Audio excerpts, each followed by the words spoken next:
allow us to continue from yesterday's lecture and explanations.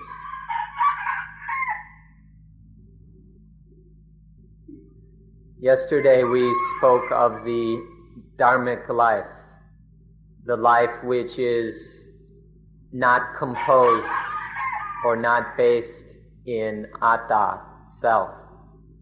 And we also spoke of the non-dharmic life, the life which is made up of, composed of self, of atta. Today, to investigate this further, we'd like to talk about the dhatus, or natural elements. This is the teaching of no man, or the teaching of no person. If we speak on an even deeper level, we would say even further that this is the teaching of no sentient being. This is the teaching that there is no sattva, no sentient being, or no person, no individual. Rather, there are merely natural elements.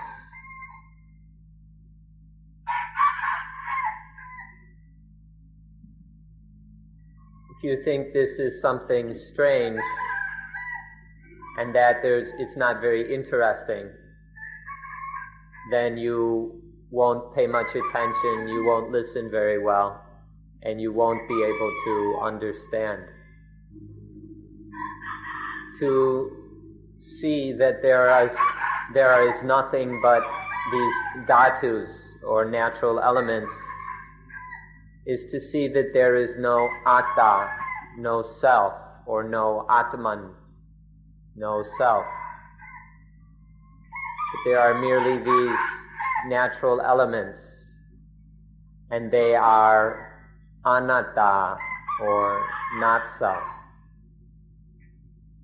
If we're going to investigate this subject, we need to take some time to consider the word dhatu, or element. The word dhatu, or in Thai tat, has the same root or the same stem as the word dharma. And this root means to uphold, or to cherish, to maintain, to cherish. The difference between these two words, dhatu and dharma, are not so great. But the basic difference is that dhatu is something that upholds itself, whereas dhamma not only upholds itself, but it upholds anyone who practices the dhamma. The word dhatu has a rather scientific character, whereas the word dhamma has a more moral bent to it. The word dhamma lends itself to speaking about moral issues, whereas dhatu is more easily used for speaking scientifically. Therefore, when we consider the word dhatu, we need to study it in a scientific way, unlike dhamma, which we study more in a moral way. When we study these things according to philology, or the study of the origin of words, then we see that both dhatu and dharma have the same root, and their literal meaning is something that upholds itself, sustains itself. But if we speak in a more natural way, when we speak of dhatus, we mean the last things you come to when we've analyzed or separated things into their their smallest parts or aspects. So a dhatu is what you've got once you've analyzed something as far as possible. Even though some dhatus can be analyzed into other dhatus which make it up, many dhatus can be analyzed into their constituent dhatus. Still, if we continue this analysis, what we end up with in the end are merely dhatus. Now, if we investigate the dhatus, we will discover that there are two categories of dhatus. The first is the Sankata Tat or Sankata Dhatu, and the second is the Asankata Dhatu. Literally, the word Sankata Dhatu means something that is concocted or conditioned by causes and conditions, or something that has causes and conditions concocting, creating it. Anything that has this characteristic of being concocted by and dependent upon causes and conditions is called Sankata Dhatu. Thus, the Sankata Dhatu has the characteristic of constant change. They arise, establish themselves, and fade away. They arise, establish themselves, and disappear. This constant arising, establishing, and disappearing, or ceasing, shows the nature of constant change of the Sankata Dhatus. The Asankata Dhatu is the opposite. There are no causes or conditions concocting it. It doesn't depend on any causes and conditions. And so it doesn't change. It is totally stable or immutable. This is the Asankata Dhatu. We can understand the Asankata Dhatu by its being the opposite of that which changes, which arises and passes away. The Asankata Dhatu is something very profound and very hard to understand, but we can understand it through understanding that which changes, which depends on causes and conditions, namely the Sankata Dhatu. To understand these two words, we can borrow some terms from psychology. There is the term phenomenon, which refers to the objects of experience which arise and cease. Anything that arises due to causes and conditions and then ceases, things which have the nature of change and impermanence, are called phenomenon. And then there's that which is the total opposite of phenomenon, that which doesn't arise or cease, which doesn't depend on anything. This is called the noumena, the noumena. The word phenomenon is plural. Phenomenon are endless, countless, infinite. But noumena is singular. These two terms will help us quite a bit to understand the meanings of Sankata Dhatu and Asankata Dhatu. Another way of looking at these terms that will help you to understand them is to understand that the Sankata Dhatu has the characteristic or nature of being Sankhara. Sankhara means making together or fabricating, putting things together to get something new. This is Sankhara, which we translate as concocting.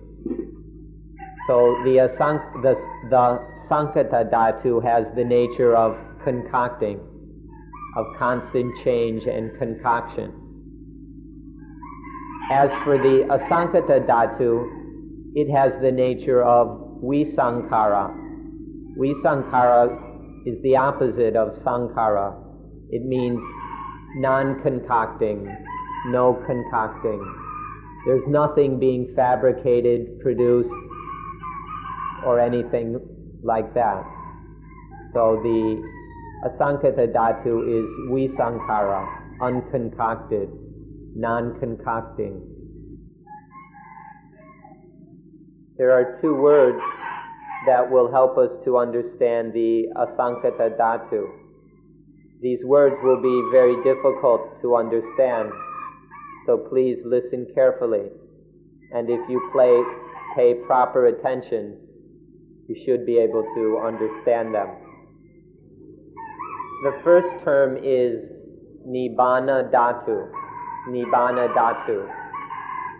This Dhatu is the Dhatu or natural element which quenches all sankharas.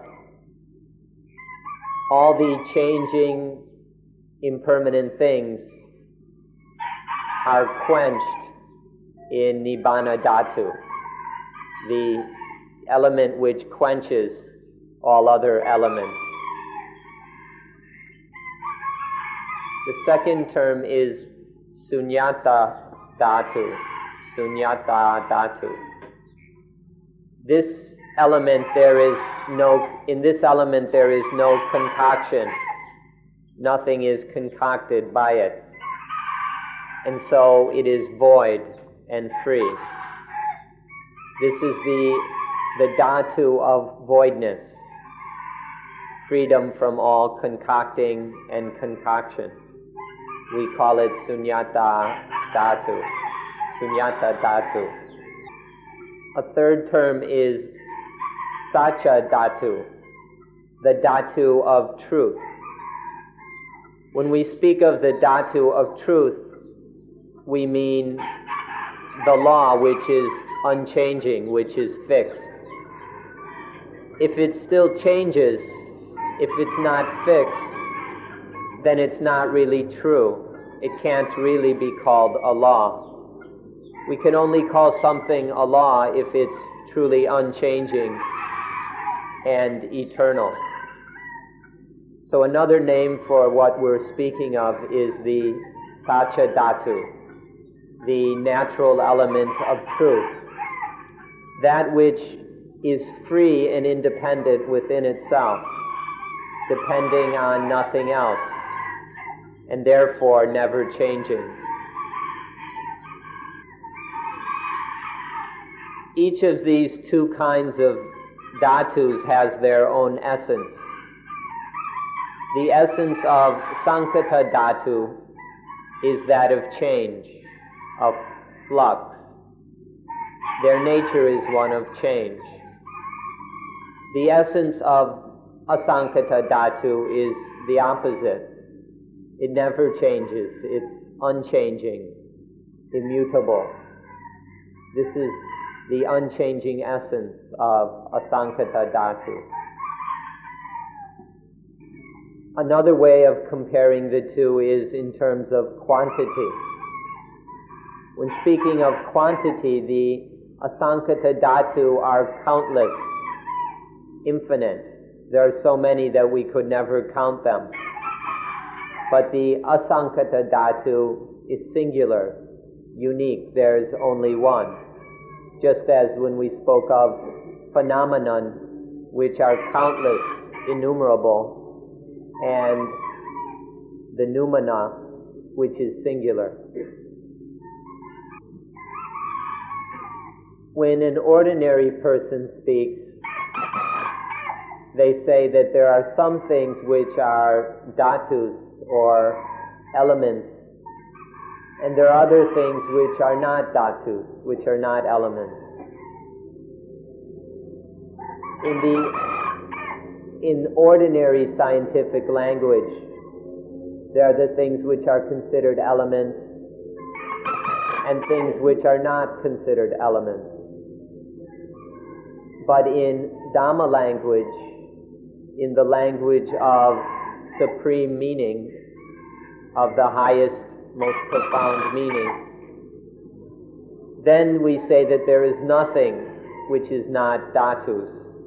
There isn't anything which is not a dhatu in some form. In the Dhamma language, everything, without even one exception, are dhatus. In modern science, they speak of elements, but when they speak of the mind, they don't consider it to be an element or dhatu. But in Dhamma, or in Buddhism, even the mind is a dhatu, made up of dhatus. In Buddhism, all things are considered to be dhatus. The physical, the mental, and even the spiritual are nothing but dhatus. Even what is called spirituality is just another dhatu.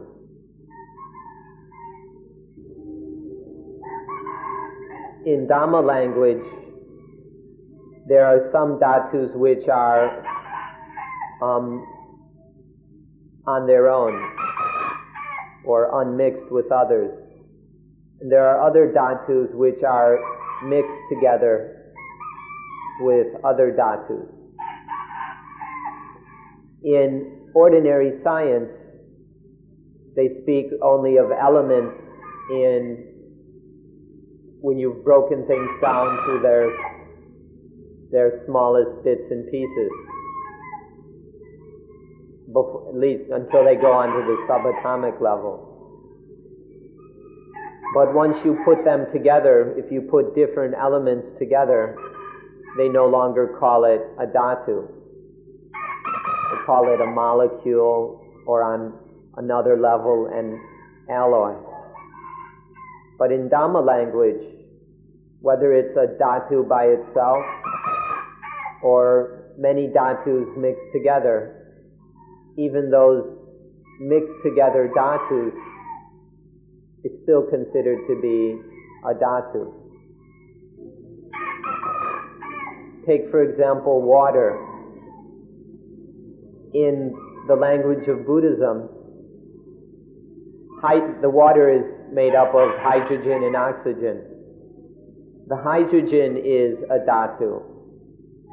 The oxygen is a dhatu. And when the hydrogen and oxygen are combined to make water, that is a dhatu. You can call it the water element.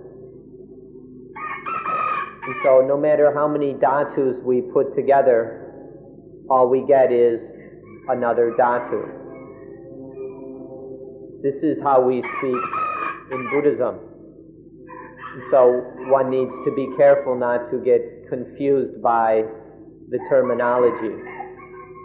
The more narrow meaning of the modern use of the word element should not confuse this more all-encompassing meaning of the word dhatu. Now let's look in more detail at the Sankhata dhatu, because this is the dhatu that is totally involved in our lives. This is what our life is made up of, the Sankhata dhatus, so we should examine it in detail. When speaking of the Sankhata dhatus, if we look at this life here, there is the body. There's the body which is made up, which we can call rupa, or the rupa dhatu, or the form. And then there is the thing called citta, or mind. And then there are the things which condition the mind, which make the mind happen.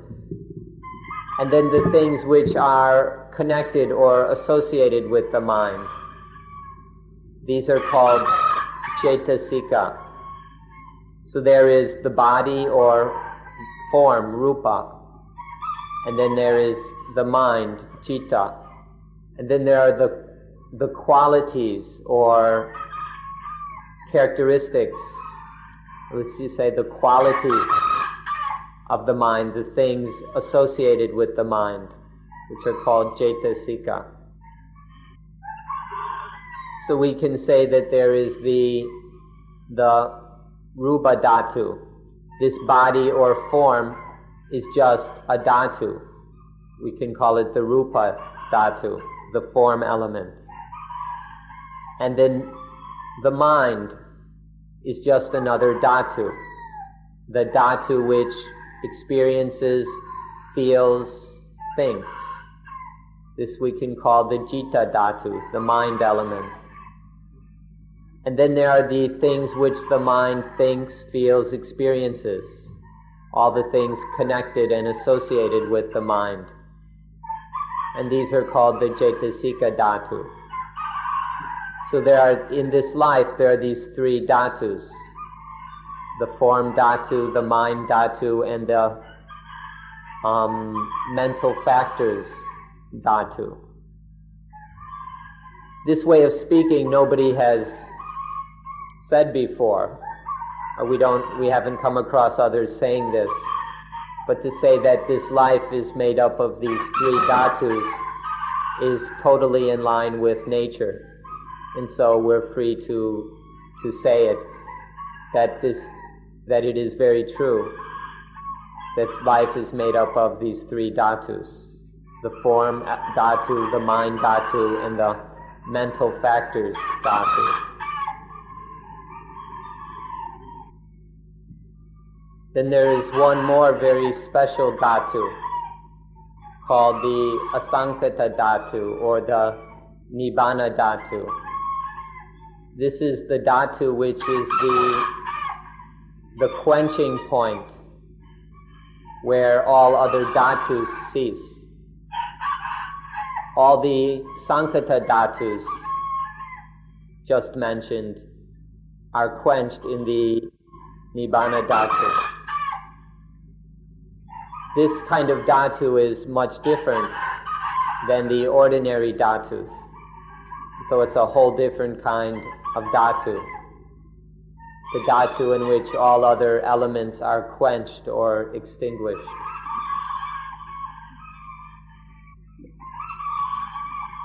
When one dhatu gives way to another dhatu, when there's one dhatu and then there's another dhatu, for this to happen depends on the element of cessation. For there's one dhatu, and then it must cease for the next dhatu to appear. This dhatu which is the cessation of the ordinary dhatus is called nirota dhatu, the element of cessation. This isn't the same as the nibbana dhatu, where the sankata dhatus are quenched thoroughly. But this is a temporary quenching or cessation. So we call it nirota dhatu. So all the sankata dhatus, mental, physical, and what have you, are quenched or cease in this nirota dhatu. It's only because of this cessation element that there is any possibility for change or evolution. If there wasn't this cessation element, nothing could change. But this dhatu must cease to make so that another dhatu can arise.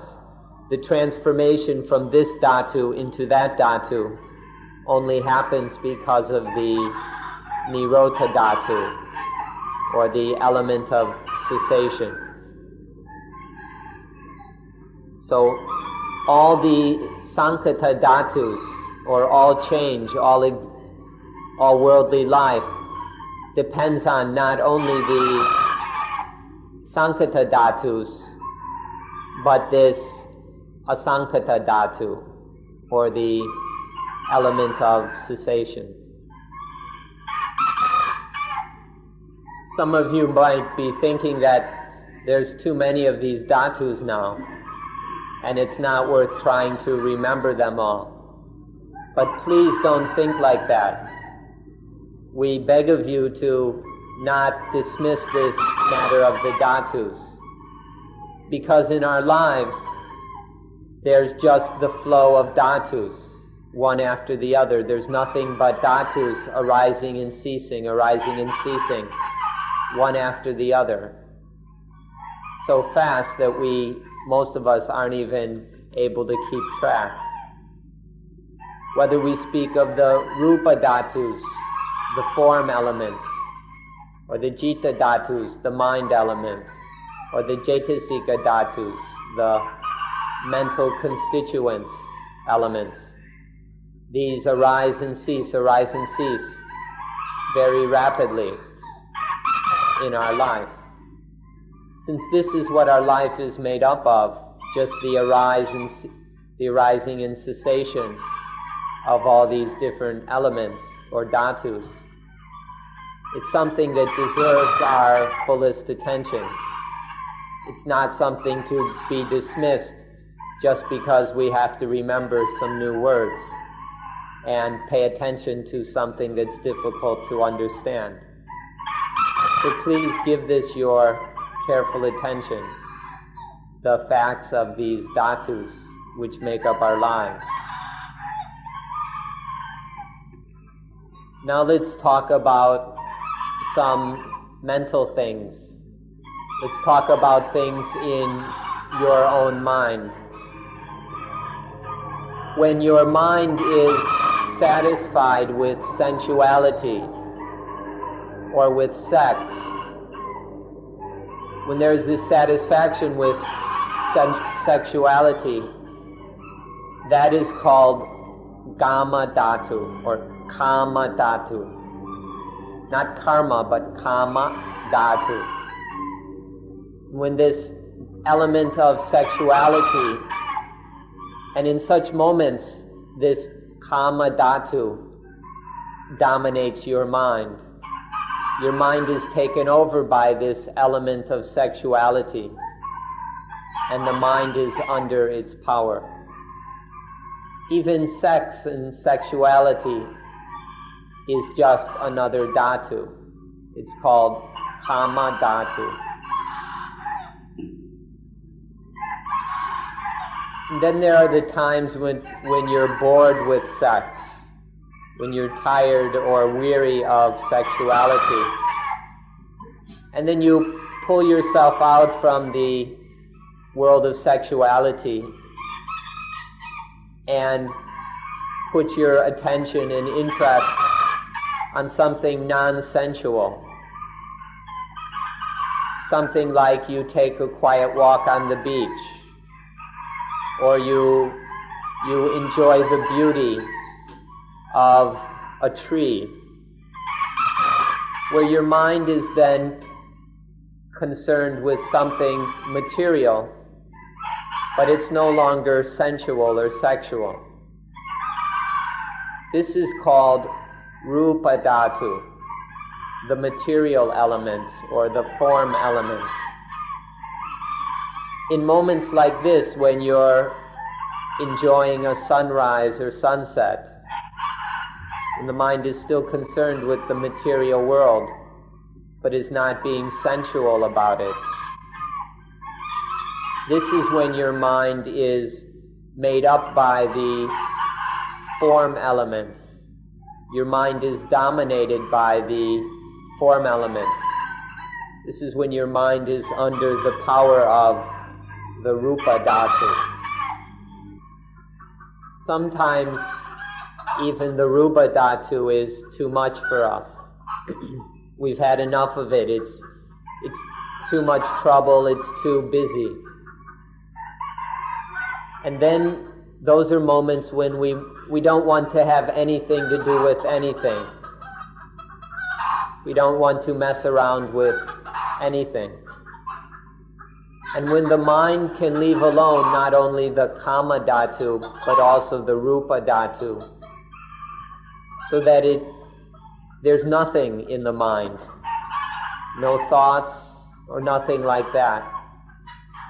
This is a dhatu. Now this is very hard to do. Sometimes it can be done using very deep concentration, when the mind can absorb totally in nothingness. And this, when the mind is full of nothing, this experience of nothingness, this is still just a dhatu. It's called the arupa dhatu, the immaterial or the formless element. So even that which has no form, which has nothing tangible or material about it, even that is an element. This is very hard to experience, but there are times when the mind doesn't want to have anything to do with the sensual and material worlds. And when it leaves those dhatus alone, and then there's just the dhatu of nothingness, this is when the mind is dominated or taken over by the arupa dhatu, the formless element. Now don't mistake this for the nibbana dhatu or asankata dhatu. This formless element, although there's nothing disturbing or troubling the mind, it's not the same as nibbana dhatu. In ordinary life, most of the time is spent with our minds dominated by the kama dhatu. Most of our ordinary life is dominated by sex and sensuality. Our mind is taken over by this very low level of existence. The mind is under the power of the kama dhatu. But there are times when one becomes tired of that because it's so troublesome. When one is weary of the trouble of the kama dhatu, then one can get free of it. And then one's mind rests in the rupa dhatu. For example, you might garden or collect stamps or go mountain climbing or some kind of artistic expression or crafts. Still dealing with material things, but in a non-sensual way. This is then, the mind is now under the power of the rupa dhatu. You have to go against the mind's tendency to do this.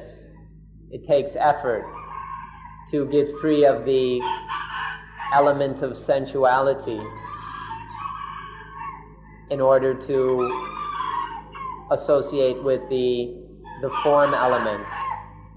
But there are times when that can be done. But then there are times when one sees that even the form element is troublesome. One sees the difficulty and hassle not only of sensuality, but of forms. And then the mind leaves them both alone to rest in the arupa element, the rupa dhatu, the formless element. This is an even higher level of consciousness. It's much more subtle and refined. So these are three levels that the mind can live on. The ordinary, crude level of sex and sensuality, the level of kama dhatu, and then a more refined and peaceful level of rupa dhatu, and then the level which is even more refined and peaceful, that of arupa dhatu. These are the three levels in which our minds usually exist or dwell. Most of the time in our ordinary lives, our minds are totally taken over by kama dhatu.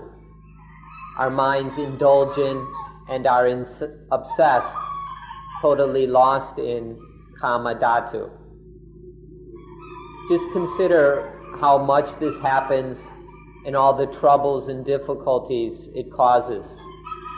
The vast majority of the hassles and troubles, problems of our ordinary lives are because of the kama dhatu. Just a few examples are such as people get married, they become wife and husband because of kama dhatu. And then also, and we don't have to explain all the difficulties and tribulations of marriage to you. And then, kama dhatu is also the cause of people getting divorced. Because of their ways of dealing with kama dhatu, they end up getting divorced. And then we're not even talking about the problems of people merely living together without getting married. All the kinds of troubles and problems that happen to people, the vast majority are because of kama dhatu. But some people, or sometimes, one has had enough of that. One is tired of the troubles, all the struggle, all the hassle. And then maybe the wife will go off to be a nun and the husband a monk in order to leave behind the world of kama dhatu. And then if they do it properly, they live much more on the level of rupa dhatu, where they can leave alone sensuality and sex. And then the mind is on a finer material level, that of rupa dhatu. And then those who are really good at it, those who are really skillful, can leave behind even rupa dhatu and live with arupa dhatu. For example, those whose mind is always on God, the person who thinks of nothing but God, this is to dwell in the arupa dhatu. So these are the three elements of our lives. The very troublesome one of kama dhatu, the less troublesome one of rupa dhatu, and the very refined element of arupa dhatu. I'd like to advise you to try out a new sport, to play this sport the way people are playing all the different sports in the world. This sport, let your mind be with the kama dhatu for a while. Let the mind dwell in the kama dhatu, under the power of the kama dhatu, and see what that is like, how it dominates the mind and all the rest. And then, on the next level, leave alone the kama dhatu. Raise up the mind a bit so it's no longer feeling any sexual connections with things. The mind is no longer sensually involved with anything and is on the level of Rupa Dhatu. And try out that level for a while. Play with that level of existence. And then move to the next level where the mind has no feelings of, no sexual feelings and no material feelings. There's just pure mind or pure consciousness. And experience that for a while. This later one is very difficult, but we encourage you to give it a try. Try out this new sport of investigating or experiencing Kama Dhatu, then moving up to Rupa Dhatu, and then lastly Arupa Dhatu. Now please don't understand these principles and make even more trouble for yourself. Don't think that to escape from the hassles and troubles of Kama Dhatu, that one should go out and go to the movies or go out drinking or dancing and things. This is not what we're suggesting. We're not saying that one should escape from the difficulties of Kama Dhatu by getting into even more troublesome and harmful things. Instead of lowering the mind even into even cruder levels of Kama, or dealing with material things which are even more troublesome, one organizes life in an orderly way so that things fit together and go smooth and aren't all complicated and troublesome. So don't try to escape the problems of the element of sexuality by doing even cruder things, but learn how to raise the mind up to a more refined, more peaceful level of Rupa Dhatu. And if you can do it, try to raise it up to the level even of Arupa Dhatu. If you can do this in an orderly, balanced, peaceful way, it will be very useful for your life. When one is tired and worn out with Kama Dhatu, and then one deals with that by going to sleep. To sleep is not Kama Dhatu. It's not a sensual matter. And it's not even really Rupa Dhatu. But when one sleeps and one finds some peace and happiness in sleeping, this should be considered Arupa Dhatu, the formless element, although on a rather crude, low level of the formless element. We just bring up this point to illustrate that one has to put the different elements in their place. One has to arrange the elements in one's life so that they're in proper proportion and balance. If we can do that, then our life goes quite smoothly and there aren't unnecessary hassles and troubles when there's a proper balance among Kama Dhatu, Rupa Dhatu, and Arupa Dhatu. But if we can't do this, if these dhatus are a mess, if we haven't got them arranged in an orderly fashion, then we won't have really discovered the potential in life. We'll just keep making more and more trouble for ourselves.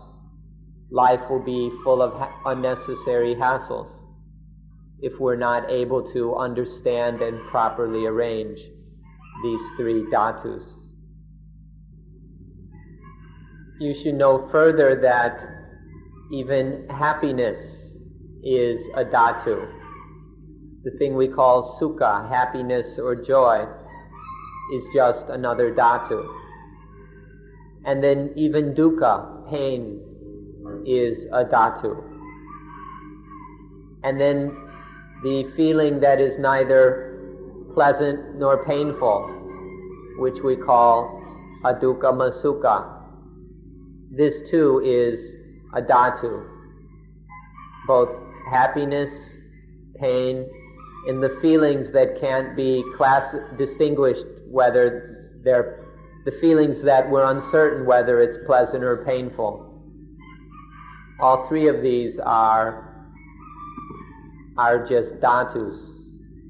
The sukha dhatu, or happiness element, disturbs the mind in one way.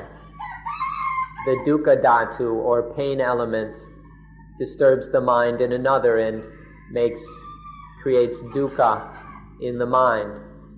And then the element which is neither pleasant nor painful, that still disturbs the mind because one's uncertain what's going on. There's still a kind of feeling disturbing the mind. So, although this may seem like even more things to remember, you should know that happiness, pain, and that uncertain feeling, that all of these are still dhatus. Modern science, the kind of science you study in the schools and universities, probably won't accept that happiness and pain are elements. But in Buddhist science, or the science of awakening, happiness and pain, like everything else, are merely dhatus, or natural elements. Because modern science is solely interested in material things, it doesn't recognize that things like pleasure and pain are just other dhatus, just natural elements. So if we wish to have a real understanding of life, we must go beyond the limits of modern material science and take an interest in Buddhist science, which studies all the dhatus, not just the material elements.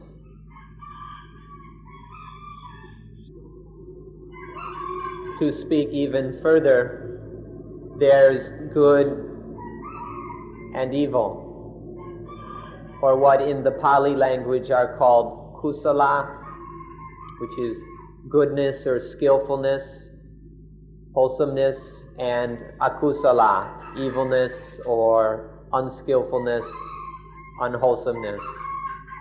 And then there's apayakrita, which means unclassifiable, that which can't be classified as good or evil, wholesome or unwholesome. Don't be surprised to hear that even these three are elements: the kusala dhatu, akusala dhatu, and apayagrita dhatu. These are all dhatus. When anything arises and performs its function, then it is considered to be a dhatu.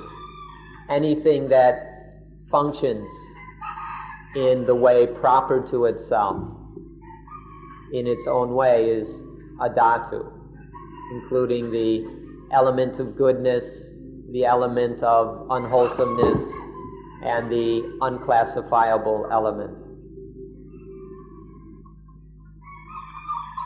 The word good can be rather ambiguous, but it comes closest to the Pali word kusala. Literally, kusala means to cut off one's enemies, to cut off the enemies. By enemies, we mean all undesirable, harmful things. All the low destructive, undesirable things are what we mean by by enemies. Things such as bad tempers, the bad moods we get into in ordinary life, all kinds of low, evil thoughts. When these undesirable, destructive thoughts and feelings, moods are cut off, that's the meaning of kusala, or good. Akusala means that we're not able to cut off these things, that we can't get rid of these bad moods, bad thoughts, bad tempers, and so on. And then apyagrita is one where we can't classify it as cutting them off or not cutting them off. Even these are dhatus. When we can cut off, get rid of all the lowly, undesirable, destructive things, so the mind doesn't exist on a low, harmful level. That's the meaning of kusala. When the mind is still caught up in low, unseemly, undesirable, harmful things, that's the meaning of akusala. And when it's all vague and uncertain, where one can't establish it as either kusala or akusala, that's called apayagrita. So whether we call them good, bad, and neutral, or kusala, akusala, and apayagrita, these three things are merely elements, merely natural dhatus. And now we'll come to some very silly dhatus, quite humorous dhatus. The masculinity dhatu and the femininity dhatu. The element of being male and the element of being female. So that you don't misunderstand these, please listen carefully. When you're born with either a male body or a female body, and so they write on your birth certificate male or female, then you go and think that you're a male all the time or a female all the time. This kind of thinking and understanding is not in line with the truth of the dhatus. That's not how it really is. The mind ordinarily, the ordinary mind is neutral. The ordinary mind as it exists is just neutral. But when the dhatu of masculinity takes over the mind, then the mind becomes male. Or when the dhatu of femininity takes over the mind, then the mind becomes female. But ordinarily the mind is just neutral. It's neither male or female.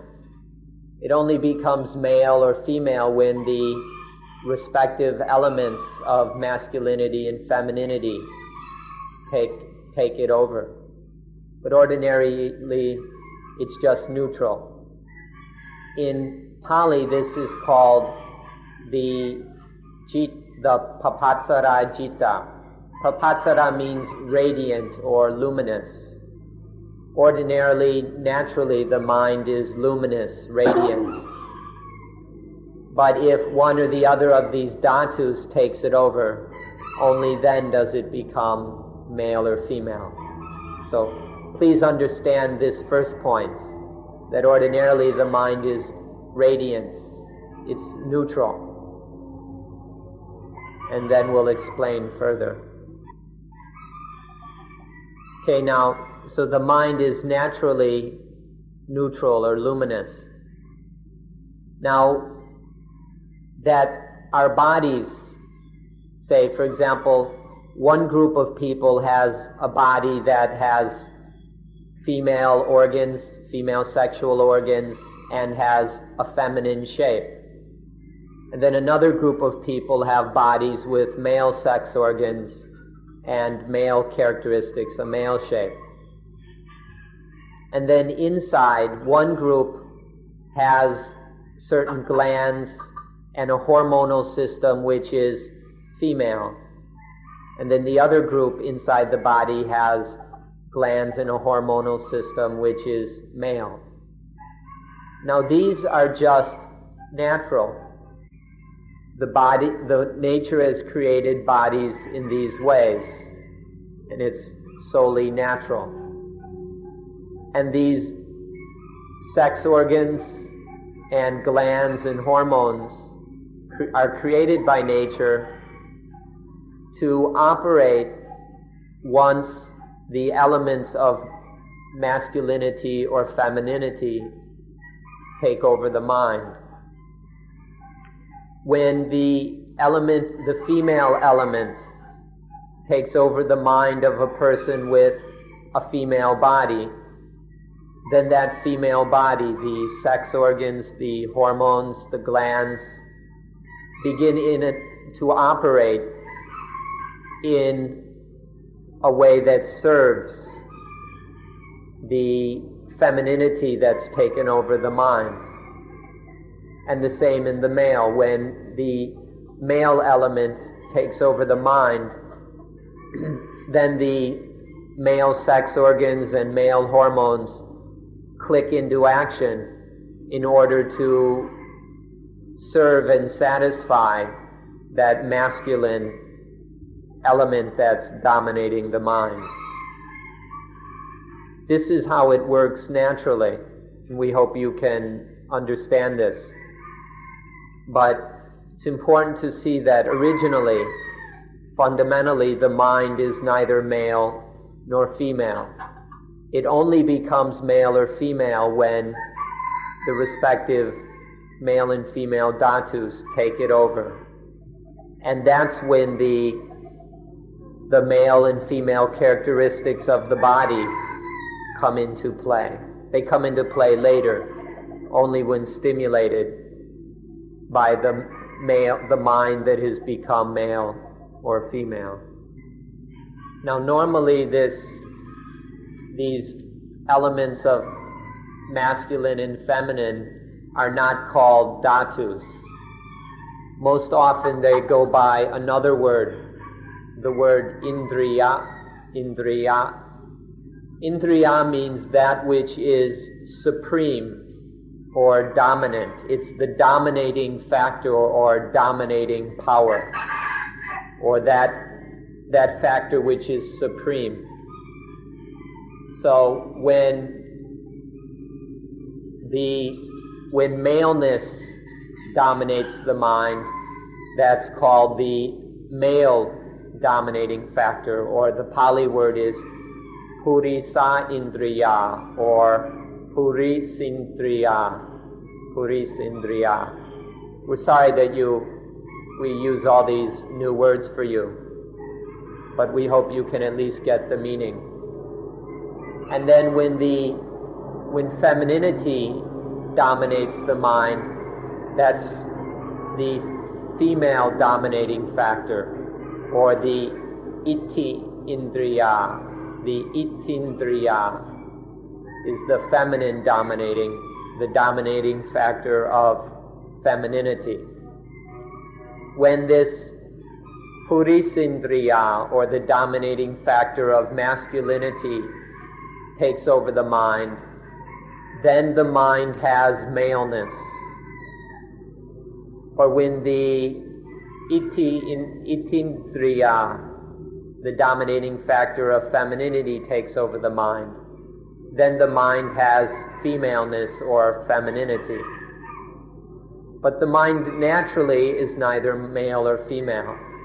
It only becomes one or the other when the corresponding indriya or dominating factor takes it over. Now these are also just dhatus, so we can also speak of although it's usually called the dominating factor of maleness, we can just call it the masculine element.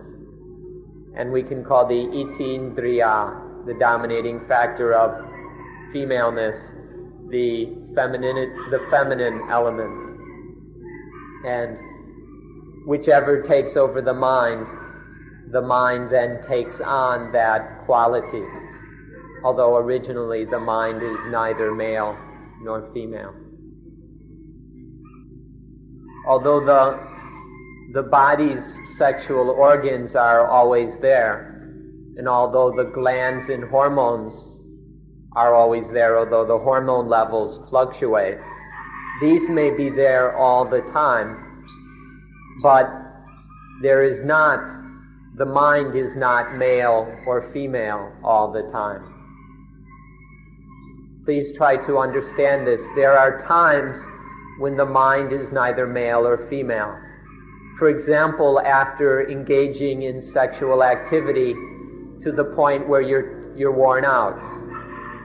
And then as you're resting afterwards, there's no maleness or femaleness. Or while asleep, if sleeping soundly, although the body remains male or female, the mind is neither male or female. The mind only becomes male or female. It only takes on masculine and feminine characteristics when the male dhatu or the female dhatu takes over. It's only when the dominating factor of femininity, the itindriya, or the dominating factor of masculinity, the purisindriya, it's only when these take over and dominate the mind, that's when the mind takes on feminine or masculine qualities. So please pay careful attention to this. Notice the many times in life when the mind is neither male or female. If you can understand this properly, then you will be able to manage this business of male and female properly. If one can manage these things or control masculinity and femininity, they won't cause problems for us. If we can understand that the mind is not inherently male or female, if we can really understand this, then we can control masculinity and femininity, and it won't create any more problems or any more dukkha for us. So please try to observe when the mind is neither male nor female. Right now you are all listening very intently to what we are saying. You're listening very carefully, and so right at this moment there is no masculinity or femininity in the mind. The element or the indriyas of masculinity and femininity aren't dominating the mind because there are other factors which are supreme. For example, one wants to know, so one is listening, or one wants to understand, or at least there is sattha, trust, confidence.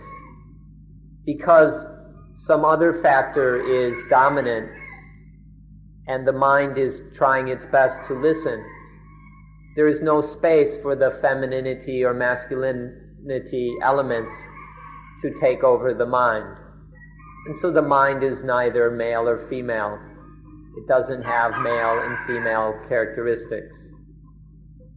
The sex organs may still be there. The glands and the hormones may still be there. The physical apparatus of male and female may be there. But the mind is neither male nor female. It only becomes male or female when the element or indriya, the dominating factor, takes over. So please try to understand this, not just intellectually, but also by observing the reality of it in life. If you are successful in your study and understanding of paticca samuppada, dependent origination, as well as in your investigation and practice of anapanasati, mindfulness with breathing, then you will have the sufficient knowledge and ability to deal wisely and successfully with the dhatus.